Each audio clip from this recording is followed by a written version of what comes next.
धन्यवाद। सब पहले मन को स्थिर करने के लिए। मेरी आवाज़ साफ आ रही है? साफ आ रही है। अच्छा जी, आवाज ठीक आ रही है आपकी। चलो ठीक है जी, धन्यवाद। तो सारे सीधा, नमस्ते जी। कमर सीधी करके बैठ जाएं सारे, आंखें बंद करके। 2-3 गहरे लंबे सांस लेंगे।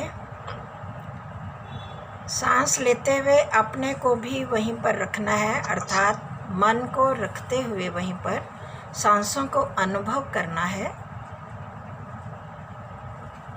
सांस अंदर जा रही है, कहाँ तक जा रही है उसको भी अनुभव करेंगे, और बाहर आ रही है कहाँ तक, किसको स्पर्श करते हुए अंदर से, उसको भी अनुभव करेंगे।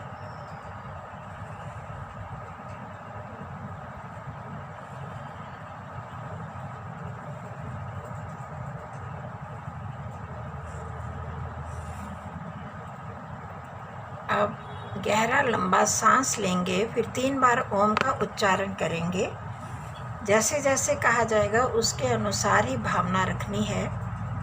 सबसे पहले जब सांस लेंगे, अनुभव करना है, ओम का उच्चारण करते हुए ओम की ध्वनि को सुनना है, और सर्व रक्षक प्रभु जो हम सब की रक्षा कर रहे हैं इस क्षण भी, उनको ही हम उनके मुख्य नाम से पुकार रहे हैं। इस भावना को अनुभव करते हुए गहरा लंबा सांस।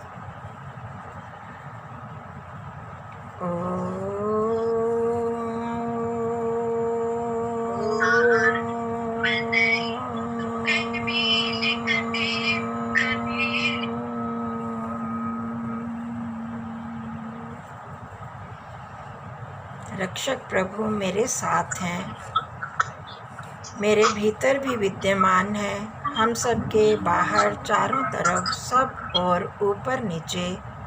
अब सर्वव्यापक प्रभु की भावना करते हुए ओम का उच्चारण करेंगे। गहरा लंबा सांस।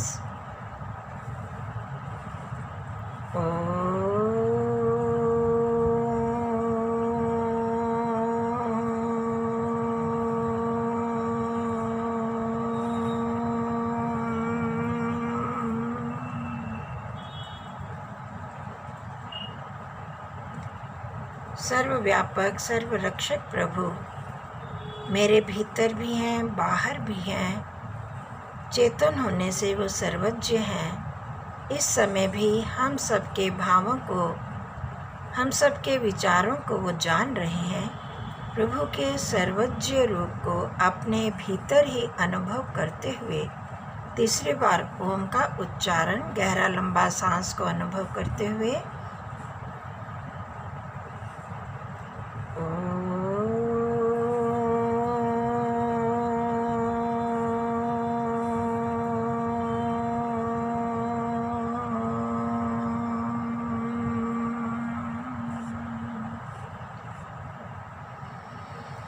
ओम असतो मा सद्गमय तमसो मा ज्योतिर्गमय मृत्योर्मामृतं गमय। अब सब नेत्र खोल सकते हैं। सबको मेरी सादर व सप्रेम नमस्ते जी। आज बहुत ही हर्ष और प्रसन्नता का विषय है कि अनेकों वर्षों के संघर्ष के पश्चात राम जन्मभूमि पर श्री रामचंद्र जी के मंदिर के निर्माण की प्रक्रिया आरंभ हुई। ये हम सब भारतीयों के लिए, वैदिक धर्मियों के लिए, हिंदू धर्मियों के लिए बहुत ही प्रसन्नता का विषय है। परंतु बहुत ही संघर्ष के बाद इस विजय को हम लोग प्राप्त कर पाए। श्री रामचंद्र जी और योगेश्वर श्री कृष्णचंद्र जी दोनों ही हमारे संस्कृति में बहुत ही महानुभाव माने जाते हैं, महान पुरुष। एक जो कि जिनका चरित्र हमारे लिए आचरणीय है, वो हमारे आदर्श हैं। यही कारण है कि हमारे धर्म में उनको भगवान तक का रूप दिया जाता है। जबकि भगवान जो हैं वो होते हैं जो कि समग्र से, ऐश्वर्य से, धर्म से, यशस, श्रिय, ज्ञान, वैराग्यश्च एव षण्णाम भग इति ऋणा, जिनमें समग्र प्रकार के ऐश्वर्य, धर्म, यश, श्री, ज्ञान और वैराग्य पाए जाते हैं, जिनमें पराकाष्ठा में बहुत अधिक मात्रा में, उन महान पुरुषों को, उन महान आत्माओं को हम भगवान कहते हैं। और ये सब गुण इनमें दोनों में ही महान पुरुषों में थे। मर्यादा पुरुषोत्तम श्री राम, जैसा कि हम उनका संबोधन करते हैं मर्यादा पुरुषोत्तम के नाम से, सचमुच एक मर्यादा ही थे पुरुषों में। पुरुषोत्तम मतलब कि मनुष्यों में जो उत्तम मनुष्य और एक मर्यादा में रहने वाले, मनुष्यों की मर्यादा को ग्रहण करने वाले पुरुषोत्तम थे श्री राम। सचमुच उनके जीवन की घटनाएं, एक एक घटना हमको प्रेरणा देती है। और सब आप लोगों ने सुना ही है, जानते ही हैं कि जब उनका राज तिलक होने वाला था, राज्याभिषेक के लिए वे गए, और जब वहाँ पर उनको ये सूचना मिली कि राज्याभिषेक के बदले उनको 14 वर्ष का वनवास के लिए उनको आज्ञा प्रदान की गई, तो जो बाहर बैठे थे, जो चौकीदार हम कहें आजकल गार्ड वगैरह, तो उन्होंने देखा जब कि वो वापस आए, तो जब जाते हुए उनके चेहरे पर जो भाव थे, जब वो लौटे हैं वहाँ से, तो तब भी उनके चेहरे पर वही भाव थे। कहने का तात्पर्य है कि वो इनमें इतनी समता थी कि कहाँ राज्याभिषेक और कहाँ 14 वर्ष का वनवास, एक नहीं, दो नहीं, 14 साल एक ज़िंदगी का स्वर्ण अवसर जो होता है, इतना बड़ा समय, उसमें भी उनको कोई भी इस तरह की ग्लानि नहीं हुई। उसको भी उन्होंने अपना कर्तव्य समझते हुए समभाव से उसको सहन किया। और आप देखते हैं सारी घटनाएं उनके जीवन की, जानते हैं कि किस प्रकार से उन्होंने जीवन में समता को रखते हुए, एक मर्यादा को रखते हुए, एक बाद में जब राजा बने तो एक राजा के मर्यादा को रखा, जब वो जंगल में रहे तो वहाँ एक मुनियों की उस तरह की मर्यादा को रखा, अपने भाई के रूप में भाई की मर्यादा को रखा, पुत्र के रूप में पुत्र की मर्यादा को रखा, तो पति के रूप में पति की मर्यादा को, इस प्रकार से वो मर्यादा पुरुषोत्तम थे। तो जिनका जीवन जो है हमें पग पग पर प्रेरणा देता है, हम उस श्री रामचंद्र जी को अपने आदर्श के रूप में स्वीकार करते हुए आज उनके जो जन्मभूमि पर मंदिर बन रहा है, उसके लिए हम प्रसन्नता, हर्ष को अनुभव करते हैं। परंतु इसका एक दूसरा पक्ष भी है, हम सब लोग जानते हैं, और महर्षि दयानंद जी ने जो जागृति हमें प्रदान की, मंदिरों का कोई विरोध नहीं, मूर्तियों का कोई विरोध नहीं, परंतु जब हम इन्हीं को भगवान के रूप में मानने लगते हैं और बहुत सारे अंधविश्वास चलने लगते हैं, तो हम ईश्वर के सच्चे स्वरूप से विमुख हो जाते हैं। जो ईश्वर निराकार हैं, सर्वव्यापक हैं, अब भी इस समय भी जो विद्यमान है, सारी सृष्टि की रचना कर रहे हैं, सृष्टि का पालन संहार भी वही करते हैं, हम सब जीवों के कर्मों का फल देने वाले भी वही परमात्मा हैं। हम उनको भूलकर इन प्रकार की मूर्तियों में ही सबको समझने लगते हैं, उन्हीं को भगवान के रूप में मानने लगते हैं और असली भगवान को भूल जाते हैं। ये हमको सतर्क रहना है, क्योंकि हमारे समाज में सचमुच इतनी भ्रांतियाँ फैल गई हैं कि जो हमारे लिए बहुत एक चिंता का विषय है। हाँ जी, अभी मैं आपको रिसेंट घटना बताती हूँ। 26 जुलाई को मेरे घर में एक लड़की को लाया गया, युवा युवती हैं वो, उसके पिताजी भी आए, उनके भाई भी, और एक और मेरे परिचित हैं वही लाए थे उनको। IIT करी हुई है वो, इंजीनियर लड़की है। उस लड़की ने इस्लाम धर्म को अपनाने का निर्णय किया है। उसको यहाँ लाया गया कि हम कुछ उसको समझा पाएँ, कुछ परिवर्तित हो। जब वो आई, उससे मैंने पूछा कि पूजा उसका नाम है, कि आप क्यों मतलब इस्लाम धर्म को क्यों अपनाना चाहते हो? तो आप सुनकर आश्चर्यचकित होंगे, उसने क्या कहा। उस लड़की ने कहा कि आपके धर्म में, हमारे हिंदू धर्म में जिनको भगवान माना जाता है, क्या वो भगवान है? आइडियल वर्शिप अर्थात मूर्ति पूजा आप लोग करते हो। आप ईश्वर को एक मानते हो या अनेक मानते हो? उनका एक ईश्वर मानते हैं, तो आप एक कैसे मानते हो? आपके यहाँ तो बहुत सारे ईश्वरों की पूजा होती है। कोई राम को मान रहा है, कोई कृष्ण को, कोई ब्रह्मा को, महेश को, शिव को, गणेश को, कोई हनुमान को, इस तरह तरह की आप तो पूजा करते हो, मूर्तियों की पूजा करते हो। जब मैंने उसको बताया कि हमारे जो वास्तविक वैदिक धर्म में ये सब चीज़ें नहीं हैं, ये तो बाद में जब पुराणों की रचना हुई, पौराणिक काल हुआ, तो उस समय लोगों ने इसको अपनाना आरंभ किया।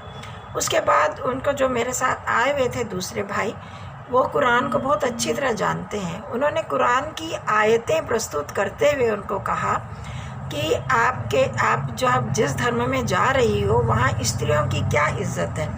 वहाँ तो कुरान में मोहम्मद साहब नहीं लिखा हुआ है कि एक एक व्यक्ति 4 शादियाँ कर सकता है। तो उसका एकदम उत्तर था, उसने कहा कि 4 शादियों की बात करते हो, आप जिनको भगवान मानते हो श्री कृष्ण जी, उनकी कितनी शादियाँ थी, उनकी कितनी रानियाँ थी। आप सब जानते हो भागवत पुराण की जो कथाएं करते हैं, 16,000 रानियाँ मानते हैं ना उनको, तो उनकी 16,000 रानियाँ थी। तो उसको समझाना पड़ा कि नहीं, ये उनका वास्तविक चरित्र नहीं है। उनका वास्तविक चरित्र महाभारत में दिया गया है। जो उनकी एकमात्र रानी थी रुक्मिणी जी, वो तो एक पत्नी व्रती थे और इतनी तपस्या करके उन्होंने प्रद्युम्न को जन्म दिया। परंतु जो हमने अपने धर्म में भ्रांतियाँ फैलाई हुई हैं, वो एक बहुत ही चिंता का विषय है, जो कि आज की पीढ़ी को, युवा पीढ़ी को इस रास्ते से हटा रहा है। तो हमें इस ओर भी सतर्क होना है। अगर हम अपने हिंदू धर्म को, वैदिक धर्म को बचाना चाहते हैं, तो हमें क्या करना होगा कि अपने धर्म की वास्तविकता को अपने बच्चों तक, नई पीढ़ी तक हमें पहुंचाना है। वो वास्तविक धर्म नहीं है जो आजकल फैला हुआ है हमारा धर्म। अब पिछले दिनों एक मेरे पास किसी का प्रश्न आया कि आप पुराणों को निंदा क्यों करते हो, आप लोग मतलब पुराणों की निंदा करते हो, तो क्यों करते हो। तो मैंने वहाँ पर उत्तर उनको कहा कि पुराणों की हम निंदा नहीं करते हैं। निंदा का मतलब आप क्या समझते हो, जो कि हम अगर गलत किसी चीज़ का बखान करते हैं, महर्षि दयानंद जी के अनुसार, अगर किसी में बुराई है, उस बुराई को बुराई कहना, अच्छाई को अच्छाई कहना है जो वास्तविक है उसमें, तो उसको हम स्तुति कहते हैं। और इसके विपरीत गुणों में दोष का आरोपण और दोषों में गुण का आरोपण, झूठी प्रशंसा और झूठी बुराई करना, ये होती है निंदा। तो आप पुराणों में देखो कि क्या पुराण हमारी परीक्षा की कोटि में उतरते हैं, खरे उतरते हैं। वो पुराण जिनमें अवतारवाद की बात कही गई है, और जो हमारे धर्म में जो 5 कसौटियाँ बताई हैं, उनमें सबसे पहले ईश्वर के गुण कर्म स्वभाव के अनुसार जो बात हो उसे ग्रहण करना चाहिए। दूसरा, जो सृष्टि नियम के अनुकूल हो उसे ग्रहण करना चाहिए, वो सत्य है।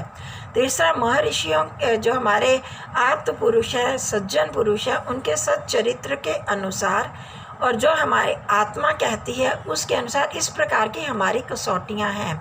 तो अब जब हमारे ऋषि ईश्वर के चरित्र के बारे में, उसके गुण कर्म स्वभाव के बारे में आप सब जानते हैं, सपर्यगात शुक्रम अकायम अकायम अव्रणम अस्नाविरम, ये कहा गया है। ना तस्य प्रतिमा अस्ति, यह कहा गया है। और उनको ही पुराणों में क्या कहा, अवतार, 14 अवतार उनके माने गए, 24 अवतार माने गए, जो भी अलग अलग वराह अवतार तक, सुवर तक की योनि जहाँ पर बताई गई, वो ईश्वर के गुणों के चरित्र के बिल्कुल विरुद्ध है ये बात। तो क्या आप ऐसे पुराणों को आप भी स्वीकार करना चाहोगे जो सृष्टि के नियम के प्रतिकूल है, जहाँ पर गणेश जी के जन्म को शरीर के मैल से बताया गया, मैल से उस पुतले बनाया गया, फिर उसमें प्राण प्रतिष्ठा की गई, फिर जब ब्रह्मा जी ने, उनके पिता ने उन्हीं को हत्या कर दी, मार दिया, और उस पर फिर हाथी का गर्दन लगाई गई। क्या ये साइंटिफिक है, क्या ये वैज्ञानिकता के अनुसार है? नहीं है ना ये चीज़ें। तो अब आप सोचिए, क्या आप ऐसे पुराण को मानना चाहोगे, इसको सत्य मानोगे? हाँ, इसमें बहुत सारी चीज़ें सत्य भी हैं, परंतु वो एक मिथ्या और सत्य दोनों चीज़ें हैं। जो लोग सिद्धांतों को अच्छी तरह जानते हैं, वो अगर पुराणों को पढ़ेंगे तो वो तो उसमें सत्य जो ठीक बात है उसको छांट लेंगे, परंतु जो सच्चाई को, सिद्धांतों को नहीं जानते, तो वो उसको नहीं छांट पाएंगे। तो वो गलत मिश्रित भी ले लेंगे। जैसे विष मिश्रित खीर है, खीर में विष भी मिल गया तो खाएंगे तो मरेगा ही ना वो इंसान। तो इस प्रकार हम जैसे अनाड़ी लोग अगर उन पुराणों को पढ़ते हैं तो हम गलत चीज़ें भी ले लेते हैं, सही भी ले लेते हैं। तो मेरे कहने का तात्पर्य कि हमारे धर्म में बहुत चीज़ें मिश्रित हो गई, जिसके कारण हमारी बहुत सी युवा पीढ़ी है इस्लाम धर्म को अपना रही है, कोई ईसाईयत को अपना रहा है। कुछ उन लोगों के षड्यंत्र हैं जो कि हमारे धर्म को गिराने में लगे हैं। उन्होंने बहुत ही सिस्टमेटिक ढंग से ऐसे षड्यंत्र रचे हुए हैं। एक तो अपने धर्म की दृष्टि से अपने बच्चों को सब कुरान उनकी आयतें याद करवाई हुई हैं, मदरसों में उनको शिक्षा दी जाती है हिंदू धर्म के विरुद्ध। राजनीतिक दृष्टि से अलग उन्होंने षड्यंत्र बनाए हुए हैं। और ईसाई लोग जो हमारी गरीबी का फ़ायदा उठाकर, आदिवासी क्षेत्रों के भोलेपन का फ़ायदा उठाकर उनको अपने धर्म में अपना रहे हैं, तो वो तो उनको पैसा देकर करते हैं। मैं ये कहती हूँ कि ये जो मुसलमान हैं, इस्लाम धर्म वाले, तो आतंक मचाकर हमें हमारे धर्म को गिरा रहे हैं। और जो ईसाई धर्म वाले हैं वो क्या कर रहे हैं, वो मतलब जिसको कहते हैं ना मीठा दीमक की तरह अंदर से खोखला करके हमारे धर्म को खोखला कर रहे हैं। तो हमें इस अवसर पर हमें ये अपना आत्मनिरीक्षण भी करना है। तो एक बहुत अभी जिन लोगों ने दिल्ली प्रतिनिधि सभा की तरफ से ये चर्चाएं चल रही थी वो सुना होगा, तो उन्होंने देखा होगा कि किस प्रकार के षड्यंत्र हिंदू धर्म को गिराने के लिए अपनाए जा रहे हैं। तो वहाँ भी हमें उनके प्रति सतर्क होकर हमें अपने धर्म में सुधार लाना है। उसके लिए हम पूरी तरह सुधार चाहे नहीं ला सकते, पर हम लोग जो जुड़े हुए हैं हम ये तो करें कि अपनी अगली पीढ़ी को अपने वास्तविक धर्म को बताएं। हमारे वैदिक धर्म में क्या विशेषताएं हैं। हमारा धर्म समता का धर्म है, मनुष्यता का धर्म है, मनुर्भव बताता है, किसी एक देश जाति का धर्म नहीं है, ये सार्वभौमिक धर्म है। हम अपने बच्चों को, जो जिनके बच्चे छोटे हैं, वो जिनके पोता पोती नाती इत्यादि छोटे हैं, वो अपने घरों में इन बच्चों को अभी से ये संस्कार दिलाना शुरू करें। अपने धर्म को अगर हम बचाना चाहते हैं तो मेरी आप सब बहनों से करबद्ध प्रार्थना है, इस ओर हमें ध्यान देना होगा। बच्चों में ऐसी भावनाएं डालनी होंगी कि जो हमारा धर्म है वो हमारा नहीं है, वो मानव मात्र का धर्म है, किसी देश जाति का कोई पक्षपात वाला धर्म नहीं है कि आप हिंदू धर्म अपनाओगे तो आपको ये मिलेगा। हमारा जो परमात्मा है वो सार्वभौमिक परमात्मा है, वो सभी का ही परमात्मा। सृष्टि की रचना जिसने की है, वो चाहे मुसलमान हो, चाहे ईसाई हो, चाहे बुद्ध हो, चाहे किसी सिख धर्म, कोई भी धर्म हो, सभी का वही एक परमात्मा तो सभी के ही हैं। परंतु इन बात के धर्म मतांतरों वालों ने अलग अलग ईश्वरों को मान लिया, और हमारे धर्म में भी जो विकृति आ गई पुराणों के आधार पर, उसमें भी अलग अलग ईश्वर माने जाने लगे हैं, जिससे हमारे ही घर के बच्चे पथभ्रष्ट होकर दूसरे धर्मों में जाने लगे हैं। तो इस समय जो मैं एक अंदर मेरी तड़प थी वो मैं इसको बताना चाह रही थी। और आज राम जन्म भूमि पर जो राम मंदिर का निर्माण हो रहा है, उस अवसर पर भी मैं यही आपसे प्रार्थना करना चाहती हूँ, आग्रह भी है मेरा कि हमें इस ओर से हमें सजग रहना होगा। हमें अगर हिंदू धर्म को, अपने वैदिक धर्म को हमें बचाना है, तो चाहे हम बाहर प्रचार नहीं कर सकते, अपने घर में बच्चों को हमें बचपन से ही इस तरफ ले जाना होगा। जो भी हमारे परिचित हैं हम उनको अपने धर्म की विशेषताएं बताएं। जैसे ही बच्चे बड़े हो जाते हैं 12, 14, 16 साल के, उसके बाद हम उनको नहीं बदल सकते। जब हम उनको कुछ कहते हैं तो वो कहते हैं कि क्या आप सेक्युलरिज्म जो चल पड़ा है, धर्मनिरपेक्षता की बात, ये तो बिल्कुल ही गलत, मतलब उसने तो बहुत ही गलत प्रभाव छोड़ दिया है बच्चों पर। जब भी उनसे कुछ बात करो तो वो कहते हैं कि किसी भी धर्म की निंदा मत करो, आप जो है करते जाओ, सबको जो भी करते हैं करने दो। पर हमें देखना है कि हमें करने के लिए भी अवसर मिलेगा या नहीं मिलेगा। ये स्थिति रही तो हमें भी अपना अवसर नहीं मिलना है। तो हमें इस तरफ से सजग होना है।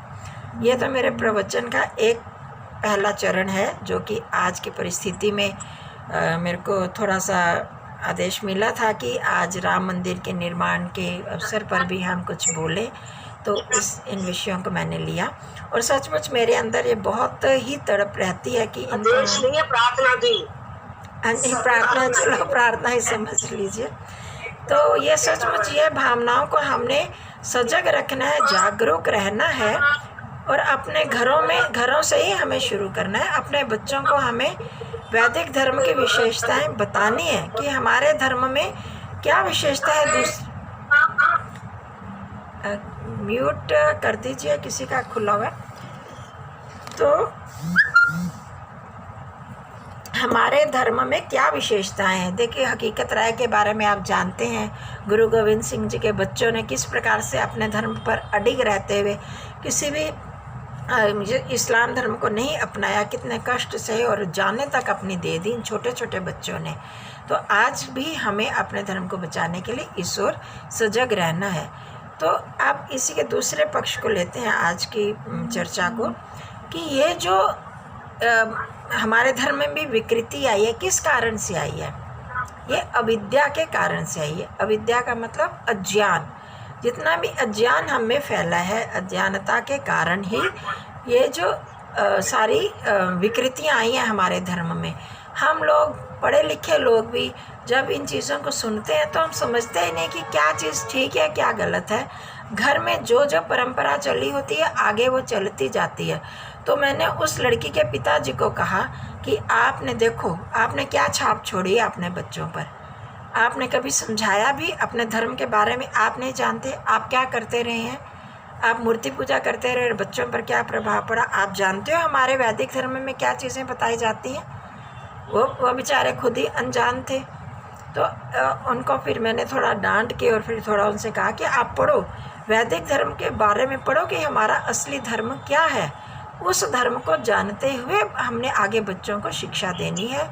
तो विद्यापूर्वक हमें हमारे नियमों में भी आता है, हमें हमेशा विद्या की वृद्धि करनी है, अविद्या का नाश और विद्या की वृद्धि करनी है। अविद्या क्या है, विद्या क्या है, इसको हम जाने। जो विद्या है, विद्या का मतलब संक्षेप में ज्ञान। एक ज्ञान है, उसको ही हम विद्या, यथार्थ ज्ञान, किसी भी चीज़ के यथार्थ रूप में उस वस्तु को जानकर, उसके गुणों को जानकर उसका उपयोग लेना और उससे लाभ प्राप्त करना, यह है विद्या का स्वरूप। और जब से उससे उल्टा किसी भी वस्तु का हम यथार्थ रूप में ठीक तरह से नहीं जान पाते, तो गलत प्रकार से जब उसका प्रयोग करते हैं तो वो अविद्या हो जाती है। इस प्रसंग में मेरे को एक दृष्टांत याद आ रहा है, घटना। एक सेठ था, सेठ के घर में उनके किराएदार आए, वो भी उसके छोटे कम स्तर का वो भी सेठ था, और वो उनके किराएदार के रूप में थे। और ये दोनों सहेलियां थी, उन दोनों की पत्नियां। तो उसका जो किराएदार सेठ था, उसकी एक बार लॉटरी निकली, और जैसे लॉटरी निकली तो उसकी पत्नी ने कहा कि मेरे को हीरों का हार चाहिए। उसके पति ने उसको हीरों का हार ला दिया, और जैसे कि आदत होती है सबकी, वो उसने आके मालिक मकान जो सेठानी थी उसको वो हार दिखाया और कहने लगी कि देखो मेरा कितना सुंदर हार है। तो उसने देखा हार, और स्वाभाविक रूप से बहुत लोगों को जेलसी हो जाती है, ईर्ष्या का भाव। तो उस मालकिन को भी ईर्ष्या हुई कि इसने मेरी किराएदारी ने, और इसने हीरों का हार इसको मिल गया और मैंने अभी तक मेरे को प्राप्त नहीं हुआ। और रात को जब उसके पति घर में आते हैं सेठ, तो उसको कहती हैं कि मेरे को भी हीरों का हार ले दो। देखो हमारी जो किराएदार सेठानी है, उसके पास उसके पति ने तो उसको ले दिया हीरों का हार, मेरे को भी चाहिए। तो उसके पति ने कहा कि देखो उसकी तो निकली लॉटरी और वो ले दिया उसने, मेरे पास अभी इतने पैसे नहीं है कि मैं तुम्हें हीरों का हार लेके दे दूं। तो पर कई बार होती है हठ, जिद आ जाती है, और एक जो भावना उसके मन में आ गई ईर्ष्या की, और दूसरा स्तर की, अपमान की। तो उसने कहा कि ये तो मेरा अपमान है, ऐसे नहीं हो सकता। 2-3 दिन उसके पीछे लगी रही कि मेरे को चाहिए किसी भी हालत में। तो जब उसके पति ने कहा मैं विवश हूँ, मेरे पास अभी पैसे नहीं हैं, जब भी होंगे मैं तुम्हें ले दूँगा। तो उसने फिर बाद में उसको धमकी दी एक दिन, अगर मेरे को नहीं लेके दिया हीरों का हार तो मैं आत्महत्या कर लूँगी, मैं जहर खा लूँगी। ये उसने उसको धमकी दी। अब बेचारा क्या करता, जा रहा था ऑफिस की तरफ अपने, तो जाते जाते रास्ते में बहुत ही चिंतित, अब मैं क्या करूं, अगर नहीं लेके देता ये मर जाएगी और लेके मैं कहाँ से दूं, मेरे पास पैसे नहीं हैं। तो इतने रास्ते में उसको उसका मित्र मिलता है और कहता है कि भैया तुम आप इतने चिंतित क्यों, बड़े उदास से लग रहे हो। तो उसने फिर कहा कि नहीं उदास हूँ, ऐसे ऐसे बात हुई है, मेरी पत्नी ने मेरे को धमकी दे दी और मैं विवश हूँ, मैं कहाँ से लेके दूँ उसको हार मेरे पास तो इतने पैसे नहीं हैं। उसने कहा चिंता मत कर, आजकल बहुत नकली हार चले हुए हैं, उनकी चमक असली हीरो के हार से भी बढ़कर है। तुम ऐसे करो जाके ले लो और अच्छी लाइट में उसको दिखाना अपनी पत्नी को, तो वो खुश हो जाएगी। उसको मिल गया रास्ता और उसने जब रात को जाता है तो उसको कहता है कि खुश हो जा, मैं 2-3 दिन में तेरे को हार ला के दे रहा हूँ, मैंने इंतज़ाम कर लिया है पैसों का। बड़ी खुश हुई। और जिस दिन उसने लाना था हार, उस दिन वो बहुत तेज़ वाट की उसने बल्ब वहाँ पर लगा दिया कमरे में और लेके आता है। जब रात को लेके आता है उसको कहता है कि आजा, बहुत मैं हार लेके आया हूँ। बड़ी प्रसन्नता से उसने उस लाइट को जलाकर हार दिखाया उसको हीरो का, और वो देख के बहुत ही खुश हो जाती है, बड़ा सुंदर हार है। तो सेठ ने उसको कहा कि देख मैंने तेरी बात मानी, इतना इतना कष्ट सहन करके हार लाया हूँ, अब तुम भी मेरी बात मानोगी। कहा क्या, कि ये हार तुम संभाल के रख दो, आजकल ज़माना बहुत ख़राब है, बाहर अगर किसी को भी बताओगी तो चोरी होने का डर रहता है, तो इसको संभाल के रखो, जब भी कहीं शादी ब्याह में जाना होगा तो इसको पहन के जाना। कहती है ठीक है, मान गई उसकी बात, और उसने उसको संभाल दिया। जब ये सारी बात हो रही थी तो बाहर नौकर उनका खड़ा था और उसने ये सारी बात सुन ली। अब कुछ दिनों में ही उसको एक निमंत्रण पत्र आया शादी का, और वहाँ जाने के लिए उसने प्रोग्राम बना लिया कि अब तो जाना ही है, शादी जाऊंगी और वो हार पहन के जाऊंगी। और उसने अपनी सहेलियों को फ़ोन किया कि चलो हम इकट्ठे चलेंगे शादी में, और तुम मेरे यहाँ पर आ जाना, हम इकट्ठे जाएंगे। जब जाने का समय हो रहा था तो वो तैयार होने लगी और उसने हार निकाल कर बाहर मेज़ पर रख दिया और स्वयं नहाने के लिए चली गई तैयार होने के लिए। और जब वो थोड़ी देर में आती है तो क्या देखती है, वहाँ पर हार नहीं है। नौकर जो था वो तो बहुत दिनों से इस ताक में था कि कब ऐसा अवसर आए, उसको पता था आज इसने जाना है शादी में, और उसने क्या किया, हाथ लेकर वो चंपत हो गया, वहाँ से भाग गया। और जब वो बाहर निकलती है देख के ही कि ये हार नहीं है, जैसे उसने देखा कि हार नहीं है, और वहाँ पर वो एकदम शौक से एकदम बेहोश होकर गिर पड़ी।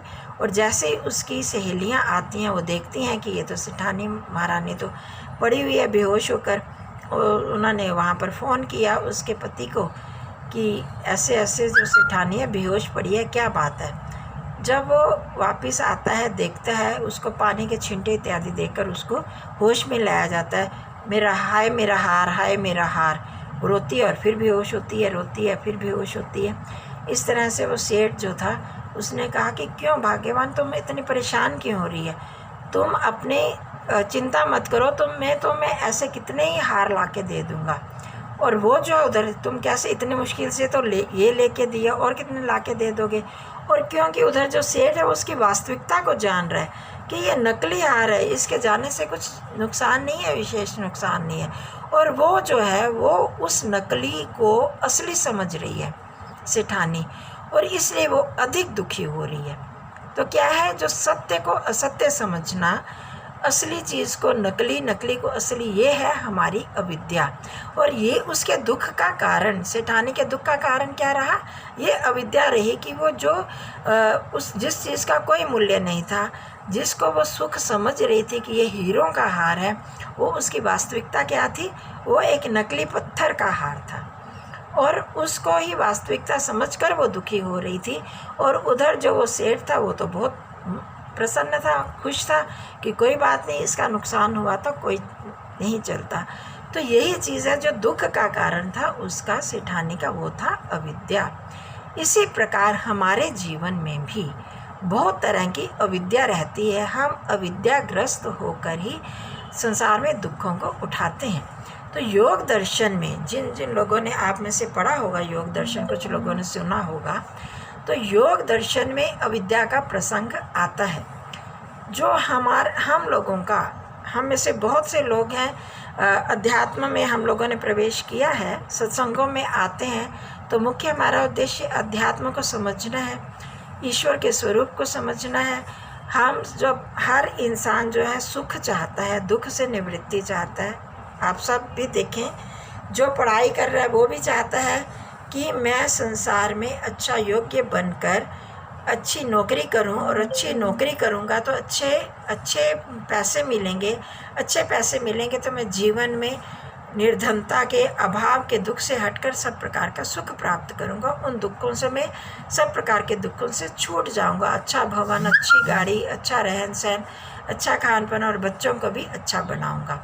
तो इस दृष्टि से वो पढ़ रहा है। जो अच्छी नौकरी कर रहा है वो भी इसी दृष्टि से कर रहा है। हम लोग जो कार्य कर रहे हैं वो भी इसी दृष्टि से ही कर रहे हैं। जो व्यवसाय कर रहे हैं वो भी, मतलब आप सोचना, जो भी कार्य हम कर रहे हैं हम क्यों कर रहे हैं। हम अभी सत्संग में बैठे हैं, अभी ये हम प्रवचन कर रहे हैं, अभी हम इतने बढ़िया बढ़िया भजन आप लोगों ने बोले, इतने मधुर भजन बोले, तो वो किस लिए, उससे भी हमको शांति मिली, एक तरह के सुख की अनुभूति होती है। तो हम ये सब करते हैं, ये सब कार्य क्रियाएँ करते हैं कि जिससे हमें अंत में सुख मिले, दुखों से छुटकारा मिले, ये हमारा उद्देश्य होता है। परंतु फिर भी हम संसार में बहुत प्रकार के दुखों को भोगते हैं, दुख हमको मिलते हैं।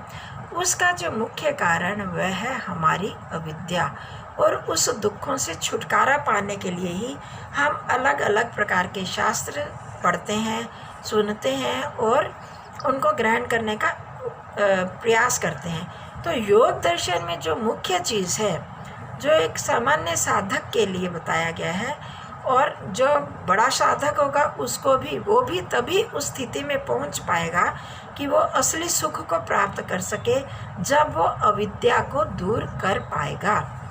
अविद्या से जो उत्पन्न होने वाले क्लेश हैं, 5 प्रकार के क्लेश बताए।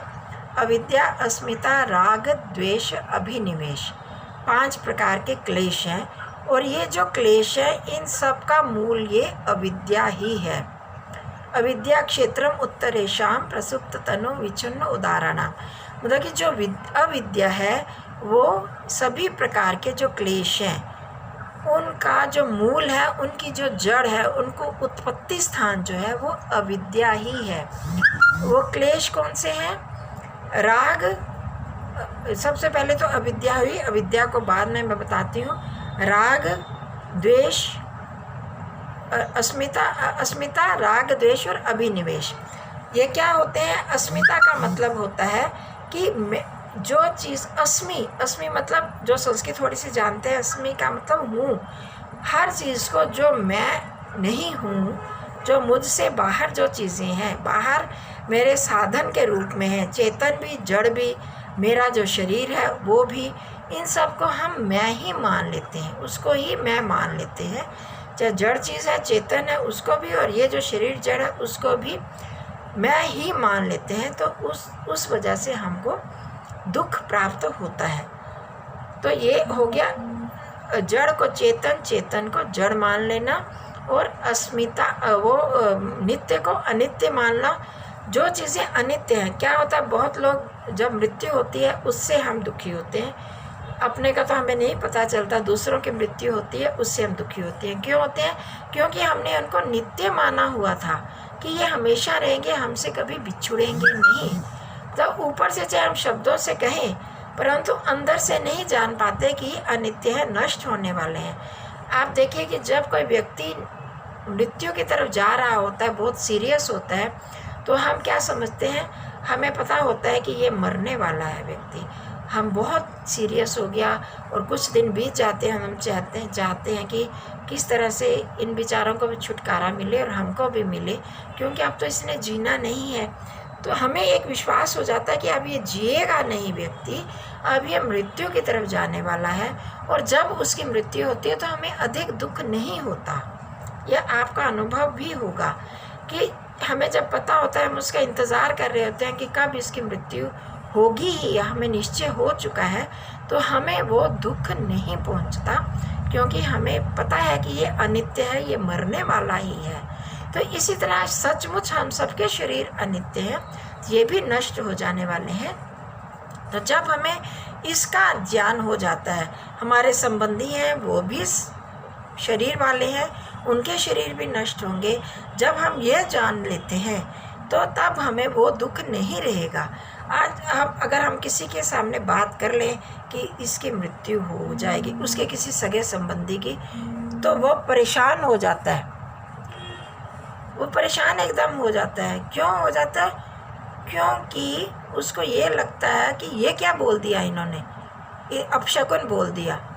जबकि अगर वो सचमुच जान रहा है कि मृत्यु तो निश्चित ही है, तो ये होगी ही, तो हमें उसकी दृष्टि से पक्का होना होता है। जब इस तरह से हम करेंगे तो हमें ये दुख नहीं होगा, हम दुख से बच जाएंगे।